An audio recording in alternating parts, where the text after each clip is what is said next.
The next person on the list, also representing APC, is the former military head of state, Major General Muhammadu Buhari. He is 71 years old and his first wife passed away in 2006. He's presently married to one wife and now has 7 children. Now, I found out so many things about Buhari that I'm hoping that you guys will bear with me. It's a lot. Now, before Muhammadu Buhari took over power, Shagari's administration was known for extreme corruption, waste of resources, mismanagement, and lack of sanitation. Corruption was celebrated at that time, just like it is today, and we were having religious and political violence. Now, Buhari took over power in a military coup on December 31st of 1983, and he was in power for less than 2 years. Now, here are some good things that Buhari did. Him and his chief of general staff of the time, Tunde Idiagbon, originally from Ilorin, Kwara State, both of them, they arrested so many corrupt politicians. In fact, I heard that they arrested hundreds of corrupt officials and they put them all in prison. Many ministers were convicted in military courts and jailed. Everybody that had questionable wealth at that time became afraid to show it off because there was zero tolerance for corruption. Buhari also launched the famous war against indiscipline, which means zero tolerance for indiscipline in Nigeria. So it became a crime at that time for people to rush into buses. If anybody tried to rush in the bus, soldiers would be there to beat them up. So people were forced to start lining up. Nigerians became orderly. Nobody could cut lines, even in banks. So everything became first come, first serve. It's not a matter of who you know. And everybody obeyed traffic laws. No one was allowed to drive on the wrong side of the road. Students were forbidden from cheating. Sellers were prevented from suddenly raising the price of commodity in order to make quick gain. Showing up late for work was no longer accepted. Everyone was getting to work on time. In fact, neglecting your children also became a crime at that time. Buhari and Idiagbon also introduced the famous environmental sanitation, so it became a crime to litter in public places and all the parks had to be clean. It paid up all our debt. Nigeria had no debt whatsoever. In fact, during his time, inflation rate came down from 23%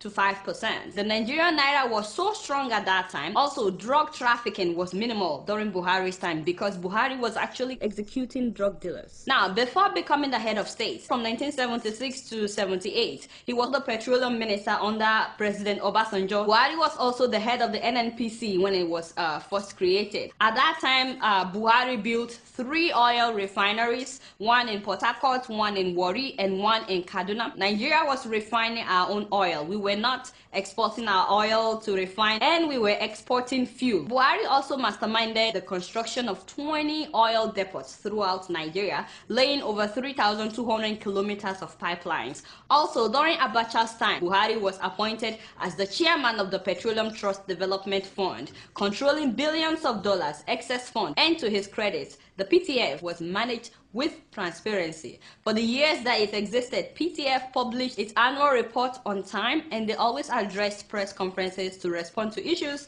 that are arising from the reports. And during that time, Buhari used the excess funds to construct roads all across Nigeria. I found out that in the 4 years that he was in charge of PTF, they constructed more roads all across Nigeria than the Nigerian government has constructed in the last 15 years. Now, the PTF under Buhari also supplied textbooks and learning materials for students nationwide, and they supplied drugs for hospitals. And lastly, they rehabilitated our mass transit system, supplying public buses. Buhari was the one that discovered the late Professor Dora Akunyili, and he was actually the one that nominated her for her position in NAFDAC.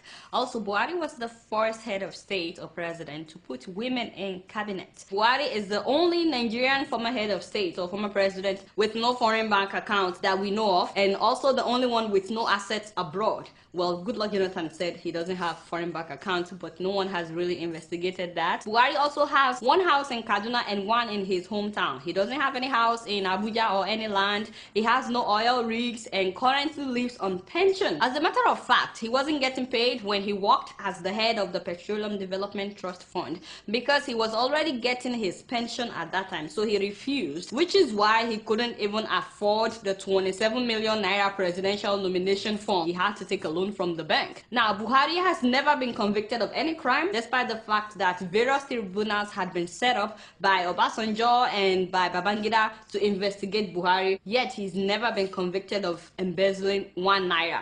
Of course, people accuse Buhari of stealing money, but none of them have been able to prove it. Oh, one other thing, when Buhari was the head of state, he stood up against the West when they were trying to meddle in our business. The IMF and the World Bank pressured Buhari to devalue naira because naira was really strong at that time. It was already 1 naira to $2. In fact, at that time, Nigerians were able to spend naira when they go outside Nigeria. So they felt that naira would be competing with the dollar and other major currencies. And they didn't like that, especially coming from an African country. So they also told Buhari that he should borrow money from the IMF. But Buhari refused. Instead, he focused on paying off our debt. So the IMF and the World Bank cut Nigeria from World Trade Organization. So Buhari resorted to trade by barter.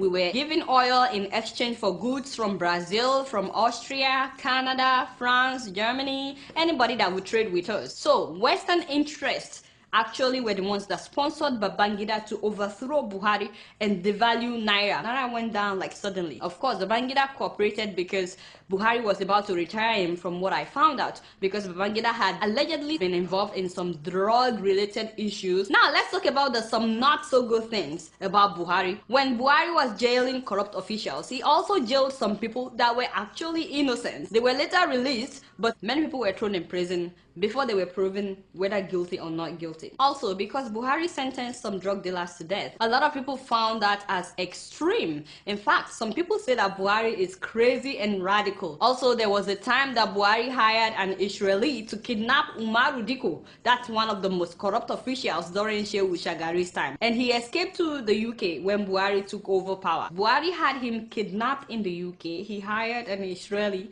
They kidnapped him and they put him in coma.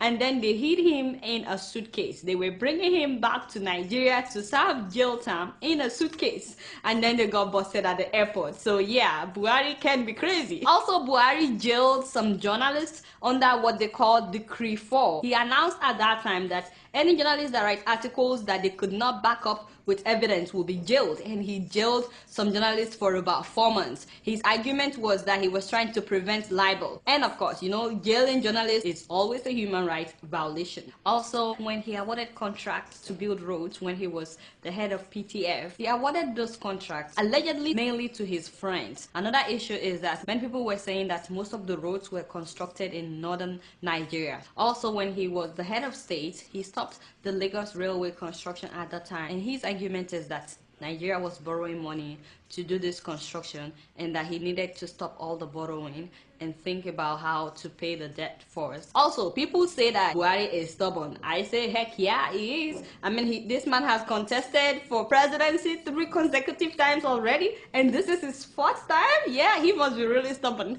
Now, some people are also saying that Buhari is too strict. He's too disciplined. So a lot of corrupt people don't want him to run again because they're saying he may get rid of them. And you know, he is really strict. In fact, there was a time that he went abroad for a military training. He was sponsored at that time by the Nigerian government. And when he came back to Nigeria, he returned the remnant of his stipend. And don't forget that when Babangida took over power, he put Buhari in prison for about 3.5 years. And when Buhari came out of the prison, he found out that his wife had been collecting financial support from Babangida while Buhari was away. And guess what he did? He divorced her. The woman passed away in 2006, but he divorced her because he felt like she had compromised. So there are speculations among so many Christians that Buhari is a Muslim fanatic and that he wants to Islamize Nigeria. This to me is a misconception because Babangida was actually the one that made Nigeria a member of the OIC. That's the Organization of Islamic Conference. When Buhari was the head of state, religion was never an issue. Again, I'm not campaigning for Buhari, but I'm just trying to